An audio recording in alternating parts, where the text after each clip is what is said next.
कसैलाई पनि भन्न सक्दैनौ।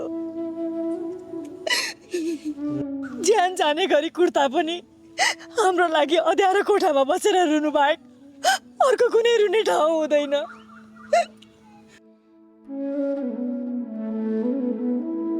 अरू त अरू आफ्नो श्रीमान भगवान हो भनेर सिकाउने बाउ आमासँग गएर पनि रुन सकिँदैन।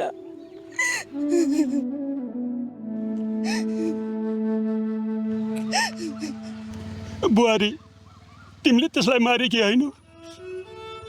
त्यो यदि कतै गएर मर्यो भने पनि त्यसले आफ्नो कुकर्मको सजाय पाएको हो। भगवानले त्यसलाई सजाय दिएका छन्। यसरी आफूले नगरेको अपराधको जिम्मा लिएर आफ्नो र शिशिरको भविष्य अन्धकार नबनाऊ। शिशिरले तिमीलाई पर्खेर बसेको होला। जाऊ हिँड। साहब, सन्ध्याले जे भनिन् त्यो सबै झुट हो। यिनले केही पनि अपराध गरेकी छैनन्। हामीलाई जान दिनुहोस्। म बुहारीलाई गाडी चढाएर आउँछु। हामीलाई जान दिनुहोस् साहब, हामीलाई जान दिनुहोस्। बुवा, म जेल गएपछि शिशिर र सन्ध्याको नाता टुट्छ भन्ने सोच्नु भएको छ है? हाम्रो नाता कहिले पनि टुट्दैन। म जति वर्ष जेल बसे पनि हर पल शिशिरलाई नि सम्झिरहनेछु। सन्ध्याले शिशिरलाई कहिले पनि छोड्दिन, कहिले पनि बिर्सिन सक्दिन। र असराजलाई पनि।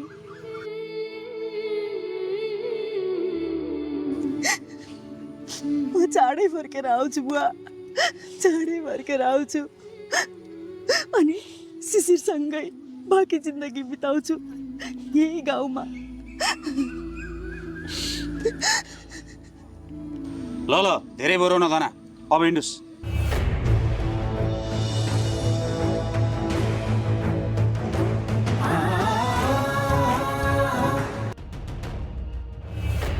हेलो एभ्रिवान, सबैलाई स्वागत छ मेरो रिभ्यू च्यानलमा। आज चाहिँ हामीले नाता सिरियल भाग 30 को चाहिँ हामीले रिभ्यू गर्छौँ। कस्तो आउन चाहिन्छ त अब सिरियल, कस्तो आउनुपर्छ, कस्तो छ त, अब के गर्नुपर्छ, कस्तो लाग्दैछ त। मेरो पर्सनल रिभ्यू चाहिँ मैले दिँदैछु।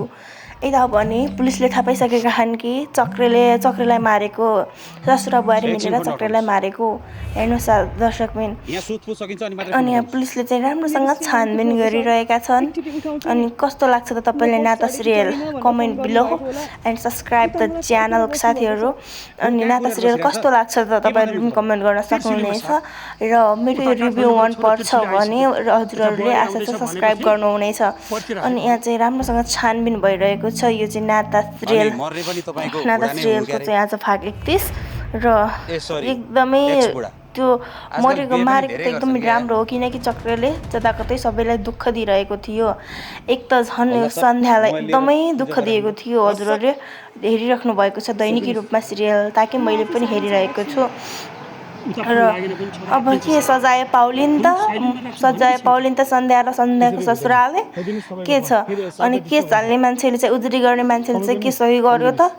हुन त एक हिसाबले सामाजिक सञ्जालमा चाहिँ धेरै तथ्याङ्क रूपमा चाहिँ धेरै घटना घटिरहेको छ। र यस घटना घटिरहेको छ। एकदम उजुरी गर्नु पनि सही हो, तर उहाँले आफ्नो ठाउँमा चाहिँ सही गर्नु भएको छ। तर चक्रे मर्नु चाहिँ एकदमै राम्रो हो सिरियलको नजरमा, किनकि उसले धेरै नै दुःख दिएको थियो। र उता भने सन्ध्याका श्रीमान शिशिर आँटिसक्नु भएको थियो, धेरै नै आँटिसक्नु भएको छ। उता सन्ध्या कतिखेर आउने भनेर चिन्तामा परिसक्नु भएको छ। र हेर साथीहरू, तपाईहरुलाई मान्छे मार्या भनेर जेलमा कोस्न लैजान लाग्नु भएको त होइन नि उहाँहरुले। हामीले सोधपुछको लागि लान लाग्यो भने हिँड्नु न खुरुका प्रहरी चौकी। र सबै आफ्नो ठाउँमा सही हुनुहुन्छ। तर नाता सिरियलमा किन आकाश चाहिँ त्यो आफ्नो चेतना गुमाएको, आफ्नो माइन्ड क्यापेसिटी त्यो गुमाएकोमा चाहिँ हामी धेरै नराम्रो छन्। आकाश चाहिँ आफ्नो वास्तविक घर फर्किनुपर्छ र आफ्नो श्रीमतीसँग रमाएको हेर्नुपर्छ भन्ने चाहिँ यदि त्यो चक्रे भन्ने मान्छेले तपाईँहरूलाई त्यति नै दुःख छिटोभन्दा दिएको थियो छिटो भने चाहिँ आकाश हामी कहाँ आएर उजुरी दिन सक्नुहुन्थ्यो? विश्वास चाहिँ आफ्नो घर उहाँले उजुरी दिएपछि हामीले त्यो मान्छेको घरमा पनि फोन गरेर सोध्यौँ, त्यो मान्छे त्यहाँ पनि पुगेको छैन। हामी चाहिँ एकदम नछुटाइकन नाता सिरियल हेर्ने को उहाँहरूले त्यो चक्रेलाई मारेर कमेन्ट माथि सामुदायिक वनमा गर्नुहोस् लगेर गाडी सक्नुभयो अनि र त्यो चक्रे यहाँ कहाँ चाहिँ घर जान्छ धेरै त नै साहब? छानबिन भइरहेको छ हजुरहरूले स्क्रिनमा देख्न सक्नुहुनेछ छानबिन फेरि नै भएको थियो के मुनाले मैले गलत गरेको हुँ भन्छन् त के अब मुनाले अब के सन्ध्याले सही अब सन्ध्याले सजाय पाउँछन् त सजाय पाउँछन् भने कस्तो पाउँछन् त्यसको लागि हजुरहरूले सिरियल अर्को सिरियल पर्खिनु पर्ने हुन्छ र मलाई चाहिँ एकदमै मनपर्ने सिरियल चाहिँ नाता सिरियल हो साथीहरू हजुरहरूले हेर्न सक्नुहुन्छ र यस्तै सिरियलहरू नाता सिरियल अनि भुल्टी कान्छी सीता केसरी जुठे लगायत धेरै सिरियलहरू सकस यस्तै विभिन्न सिरियलहरू चाहिँ मैले रिभ्यू गर्नेछु हजुरहरूले यो रिभ्यू विभिन्न सिरियलहरू साथीहरू विभिन्न सिरियलहरू नाता भुल्टी कान्छी केसरी भुल्टी कान्छी केसरी जुठे सीता लगायत र सम्झौता अहिले विभिन्न नयाँ सिरियल आइरहेका छन् अनि हामीले चाहिँ विभिन्न सिरियलहरूको रिभ्यू दिनेछु यदि हजुरहरूलाई कस्तो लाग्छ सिरियल हजुरलाई चाहिँ कसको सिरियल रिभ्यू दिन पाए हुन्थ्यो जस्तो लाग्छ कमेन्ट गर्नु होला र एकदमै मेरो फेभरेट टप 5 सिरियलहरू नाता म पनि कति धेरै खुसी छु भुल्टी कान्छी अब दुईजना सीता र त्यसरी टप 5 सिरियलहरू चाहिँ मलाई मनपर्छ अरूको नजरमा टप 5 हुन् या नहुन् तर मलाई चाहिँ एकदम टप 5 लाग्छ बन्न आँटेको देखेर सिरियलहरू सन्ध्याले मलाई कति धेरै जिस्काउनुहुन्छ होला को छ त साथीहरू यहाँ चाहिँ आकाश अथवा विश्वास चाहिँ आफ्नै घरमा आएर अब तपाईँ पनि आमा श्रीमतीसँग रमाएर बस्नुपर्छ मेरो श्रीमतीलाई साथ दिनुपर्छ भन्ने चाहिँ को हुनुहुन्छ र विश्वासको चाहिँ छिटै होस् आउनुपर्छ भन्ने चाहिँ को हुनुहुन्छ साथीहरू कमेन्ट गर्नुहोस्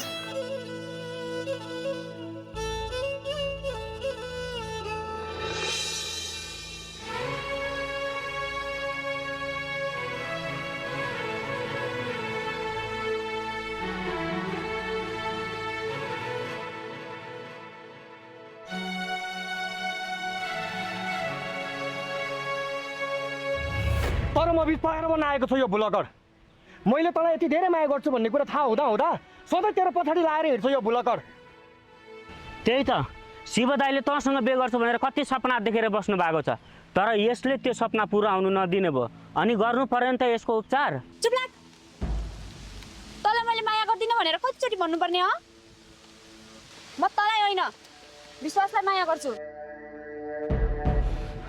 त्यही भएर त मैले त मर्दिन्छु भनेको अनि मर्दिन्छु म तँलाई मर्दिन्छु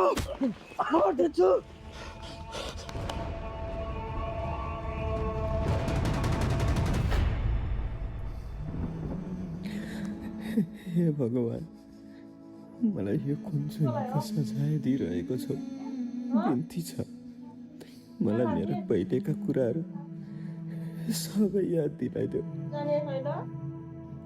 मलाई यसरी बाँच्न साह्रै गाह्रो भइरहेको छ नि धेरै गर्छन् क्या हल्दार साहब मोबाइल लिएर स्विच अफ गरेर त हस् सब म आफै साइलेन्समा राख्छु नि उता फोन लागेन पनि छोरा आत्तिन्छ साहब फोन साइलेन्टमा राख्छु भनेकी छिन् त त्यसरी हुँदैन खै दिनुहोस् तपाईँको फोन फेरि साहबलाई डिस्टर्ब हुन्छ तपाईँको नि फोन दिनुहोस् फेरि अहिले उहाँलाई नलागेपछि हजुरलाई फोन गर्ने होला साहबले डिस्टर्ब हुन्छ फेरि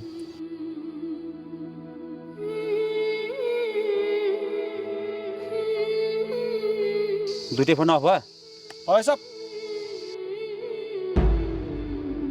अनि भन्नुहोस् चक्रे भन्ने मान्छेको हत्या तपाईँहरूले किन गर्नुभयो उहाँले उजुरी दिनुभएको छ के नचाहिने कुरा गर्नुभएको मठङ्ग्रे बाबु त्यो चक्रेको हत्या हामीले किन गर्नु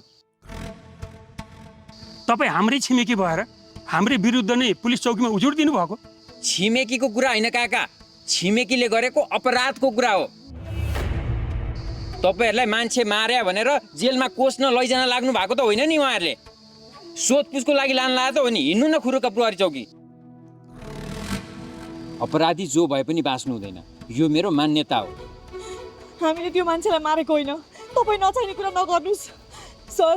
त्यो मान्छे आफ्नो घर फर्केर गयो होला। त्यो साह्रै फटा छ।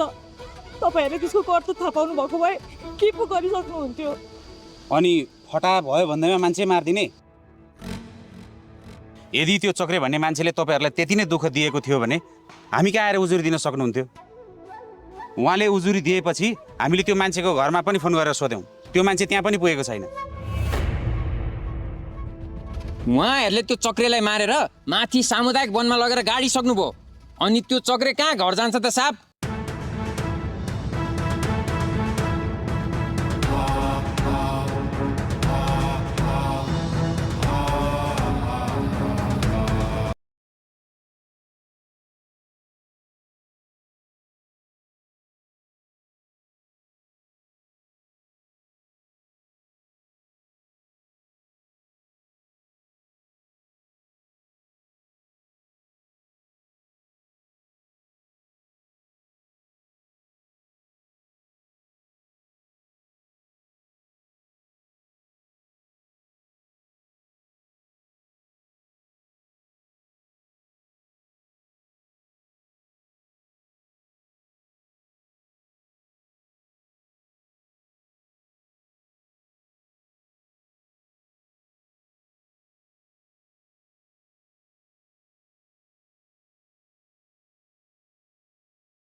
कस्तो अलिकति पनि माया नराखी मारेको त? जे भए पनि तपाईँको पहिलाको श्रीमान हो, अलिकति पनि माया लागेन तपाईँलाई? लागेन, मलाई त्यसको माया लागेन। त्यसले मसँग आफ्नो भाइको बदला लिनलाई बिहे गर्यो। मलाई रात दिन पेटी पेटीले कुट्यो। मलाई लात्तै लात्ताले हान्दा त्यसले माया राख्यो। त्यसको लागि भनेर म मध्यरातसम्म पनि खाना कुरेर बस्थे। त्यसले उल्टै आएर मलाई खुकुरीले बारीको पाटै पाटा खेदाउँथ्यो। त्यति बेला त्यसले माया राख्यो।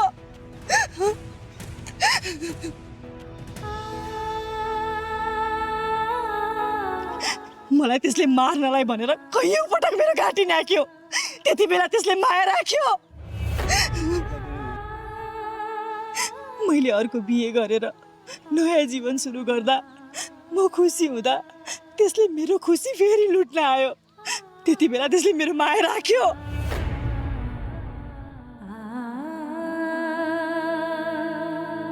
जबकि त्यसले यो सबै गरिरहँदा म माथि अलिकति पनि माया राखेन भने मलाई त्यसको माया किन लाग्छ?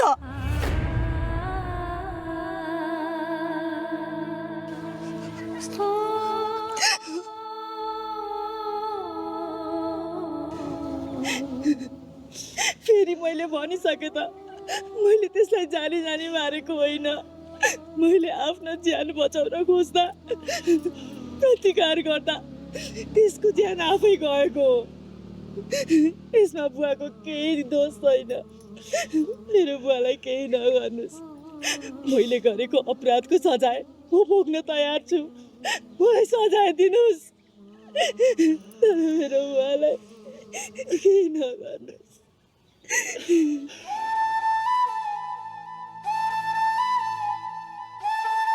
तपाईँले अघि सोध्दै हुनुहुन्थ्यो नि साहब, चक्रेले त्यति धेरै दुःख दिँदा पनि किन प्रहरीमा उजुरी गर्नु भएन भनेर।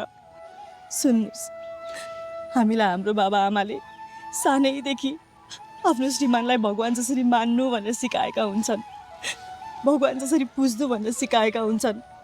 श्रीमानले केही वचन लाउँदा पनि उहाँलाई वचन नफर्काउनु भनेर सिकाएका हुन्छन्।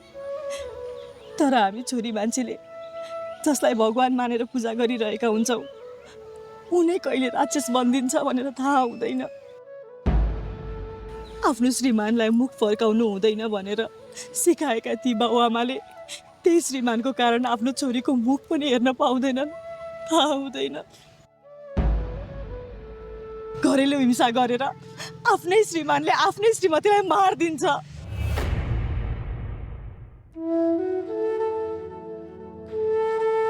यदि मैले आँट गरेर त्यो मान्छे विरुद्ध उजुरी गरेको थिएँ भने मलाई यही समाजले नै आफ्नै श्रीमानलाई जेल पठाइ भनेर आफ्नो लोग्नेले दिएको पीडाभन्दा बढी पीडा दिन्थे मलाई।